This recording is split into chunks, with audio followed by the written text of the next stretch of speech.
사실 우리 모두 다 성공에 굉장히 목말라 있죠. 그래서 오늘은 이 요시야의 삶을 다시 한번 들여다보려고 합니다. 그의 인생은 정말 성공한 인생처럼 보이기 때문이죠. 요시야가 율법책을 발견하고 대대적인 종교 개혁을 단행합니다. 그는 예루살렘의 모든 백성들에게 율법의 내용을 읽어주고 하나님과 언약을 체결하고 있습니다. 백성들도 그 언약에 참여하게 하고 있습니다. 요시야처럼 율법에 따라서 철저하게 산당을 다 폐하고 또 우상을 섬기는 제사장들을 다 내쫓아버리고 다 부셔버리는 그런 왕들이 여태껏 아무도 없었습니다. 역사상 모든 이스라엘 백성이 대대적으로 유월절을 지킨 경우가 없는데 요시야 왕에 의해서 이 유월절이 완벽하게 이루어지고 있습니다. 이 유월절은 구약에서 하나님 나라의 시작을 알리는 매우 중요한 사건이었습니다. 유월절을 통해서 비로소 그 이집트를 탈출할 수 있었기 때문이죠. 요시야 왕의 이 유월절은 세 가지 특징을 갖고 있는데요. 먼저는 말씀을 따라서 지켰다는 것입니다. 하나님 나라는 말씀대로 살할 때 우리가 경험할 수가 있습니다. 그 평안, 그 참된 기쁨, 세상의 법칙에서 해방되는 그 자유, 이 모든 것들은 하나님 말씀을 따라 살 때에만 비로소 우리가 경험할 수 있는 하나님 나라의 삶인 것이죠. 두 번째로 요시야는 스스로 공동체의 본이 되어서 섬겼습니다. 요시야 왕은 백성들을 위해서 유월절 제물로 어린 양과 어린 염소 3만 마리와 수소 3천 마리를 내놓고 있습니다. 지도자들도 왕을 따라서 제물을 헌납하고 있습니다. 그렇게 해서 이 유월절이 누구도 이 경제적 때문에 참여하지 못하는 일이 없도록 하나님 나라의 리더들은 섬기는 본을 보이는 자들입니다. 예수님께서 친히 목숨까지도 내놓으신 것처럼 그것을 닮아서 섬기는 자들인 것이죠. 또 요시야의 이 유월절은 구조적인 면에서도 하나님 나라를 경험할 수 있었던 사건입니다. 공동체 내에 다양한 사람들에게 역할을 부여하면서 서로가 서로에게 보완될 수 있도록 하였습니다. 하나님 나라를 살아내는 백성들은 서로의 필요를 채우고 서로를 보완하는 것입니다. 그런데 요시야가 인생에 있어서 두 가지를 놓친 것이 있었습니다. 먼저는 평생 겸손하게 배움을 자청했던 그가 인생의 말로에서 겸손의 모습을 놓치고 말았습니다. 이집트의 느고 왕이 아수르 군대를 도우려고 출동을 하였습니다. 요시야 왕이 느고 왕을 막으러 전투를 벌이는 것입니다. 놀라운 것은 이 느고 왕의 입에서 나온 그 말입니다. 느고 왕은 하나님께 거역하지 말라면서 요시야 왕에게 물러설 것을 요구하고 있습니다. 하지만 요시야 왕은 그의 말을 듣지 않고 이 전쟁을 벌였다가 죽임을 당하고 말죠. 성경을 보면은 많은 이방 사람들에게 하나님께서 말씀하신 것들을 우리는 볼 수가 있습니다. 느고 왕을 통해 말씀하신 것을 요시야 왕이 인정하지 않고 자기 중심적으로 반응했다는 것에 이슈가 있습니다. 평생 하나님 앞에 겸손하게 배우며 살아왔던 그가 하나님께서 느고 왕을 통해 말씀하실 수도 있다는 것을 인정하지 않았습니다. 그가 잠시 겸손을 잃어버린 것이죠. 역대 기자는 이 요시야 왕의 선택이 잘못된 선택이었다는 것을 그의 죽음을 통해서 더 확실하게 알려주고 있습니다. 요시야 왕이 변장을 하고 전쟁을 치렀다. 적군이 쏜 화살에 왕이 맞았다.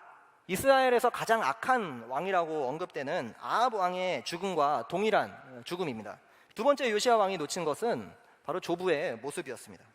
요시야의 세 아들이었던 요아하스, 여호야김, 시드기야, 그리고 여호야김의 아들이었던 여호야긴이 네 명의 왕 모두 다 주님 보시기에 악하거나 조상들의 악을 본받았다고 역대기는 평가하고 있습니다. 결국 이들은 므낫세에서 요시야로 전수된 그 신앙, 그것을 그들은 갖지 못했던 것이죠. 이것에 대한 책임은 분명 먼저는 요시야에게 있을 것입니다. 아버지로서 후손들에게 신앙을 전수하지 못했던 것이죠. 이스라엘과 유다의 수많은 왕들이 자손들에게 하나님을 섬기는 신앙을 가르치지 않았습니다. 유다와 이스라엘 두 왕국은 모두 다 우상을 섬기며 끝내 망하고 말았습니다. 복음을 전수하지 않으면 하나님 나라는 이어질 수가 없습니다. 복음을 전수한다는 의미는 자신이 이 복음을 받아들여서 먼저 살아낸 다음에 다른 사람들에게 복음을 들려주어서 살아내도록 돕는 과정까지 이르는 것을 말하는 것입니다. 먼저는 복음을 살아내는 본이 되는 것입니다. 인생은 보고 살아가는 것이기 때문에 반드시 본이 필요합니다. 내 뒤에 누군가에게 본이 되어 주십시오. 여러분, 요시야가 과연 하나님 나라에 속한 사람일까요? 저는 그렇다고 생각합니다. 그의 인생에 비록 실수가 있고 실패가 있었지만 그는 평생 진실하게 그 하나님 나라를 살아내려고 애썼던 사람이었습니다. 하나님 나라를 살아내려는 그 자세가 복음 전수에서 꼭 필요한 자세인 것이죠. 두 번째로 중요한 것은 복음을 가르치는 것입니다. 요시야 자신은 인생의 말로에 회심한 그 조부의 신앙을 배워서 평생 그렇게 하나님을 따라 살았지만 그 어린 자녀들에게 신앙을 가르치는 것을 놓치고 말았습니다. 우리는 이 가르치는 것의 중요성을 절대로 놓쳐서는 안 됩니다. 들음이 없이는 믿을 수가 없는 것이죠.